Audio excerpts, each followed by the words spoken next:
Simon Rožman, novi trener nogometnega kluba Domžale, je bil javnosti predstavljen v petek ob 13. Vsega 4 ure in pol pozneje pa je že vodil prvo tekmo na klopi članskega moštva rumenih.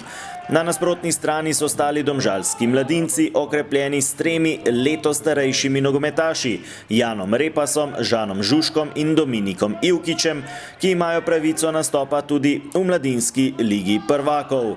Prvo priložnost na tekmi so si pripravili mladinci. Jan Repas je takole podal iz prostega strela. Z glavo je streljal Blaž Urh, zadev pa je zunanji del mreže. Na drugi strani pa v 11. minuti iz kota Alvaro Brači. Na pravem mestu je bil Gaber Dobrovoljc, ki je iz neposredne bližine žogo z glavo poslal v mrežo nemočnega vratarja Žige Freliha. V 21. minuti nova podaja z kota Brači proti Alvirju, ta pa je z glavo streljal mimo desne vratnice. Nova akcija članskega moštva, preigraval je Žan Majer, takole je sprožil proti vratom, vendar na koncu le kot. 27. minuta, kot za mladince, Adam Gnezda Čerin je podal, odbil je Gaber Dobrovoljc, žoga je prišla do Repasa, ki je streljal z 16 metrov, na pravem mestu je bil vratar Dejan Milič. Potem pa najlepša priložnost oziroma akcija članskega moštva, širok za Bratanoviča, ta s peto do Batroviča, podaja na levo stran do osamljenega Manceja, ta pa je iz ugodnega položaja meril mimo desne vratnice. 34. minuta, Majer za Batroviča, poizkus z razdalje odbija vratar Frelih. Potem nadaljevanje akcije, vendar brez zaključnega strela.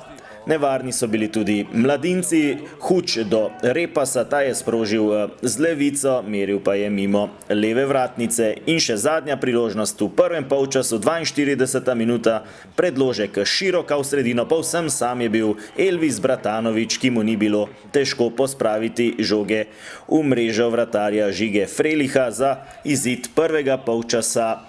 Domžale člani, Domžale mladinci 2-0. V 52. minuti znova nevaren Bratanovič, tokrat je meril malce previsoko, v 58. minuti prodor Samirja Masimova, lepo je v sredini našel osamljenega Vetriha, ki pa je iz ugodnega položaja meril previsoko. 69. minuta, Žinko proti Volariču, uspešno preigravanje Volariča, zaključni strel in obramba Freliha. 73. minuta, širok iz avta proti Kusiču, ta je lepo žogo odložil Horvatu, močan strel proti vratom z odlično obrambo odbija Žiga Frelih. Potem znova strel Volariča, tokrat uspešno v spodnji levi kot nemočnega Freliha za vodstvo članske ekipe s 3-0. Potem zamenjava vratarjev pri mladincih, Klemen Zupet je takole nespretno posredoval, do žoge je prišel Masimov, preigraval in postavil končni izid 4-0. Na koncu torej visoka zmaga članskega moštva, ki bo prvo uradno tekmo pod vodstvom novega trenerja odigralo v petek ob 20:15, ko bo v športnem parku Domžale gostoval Aluminij iz Kidričevega.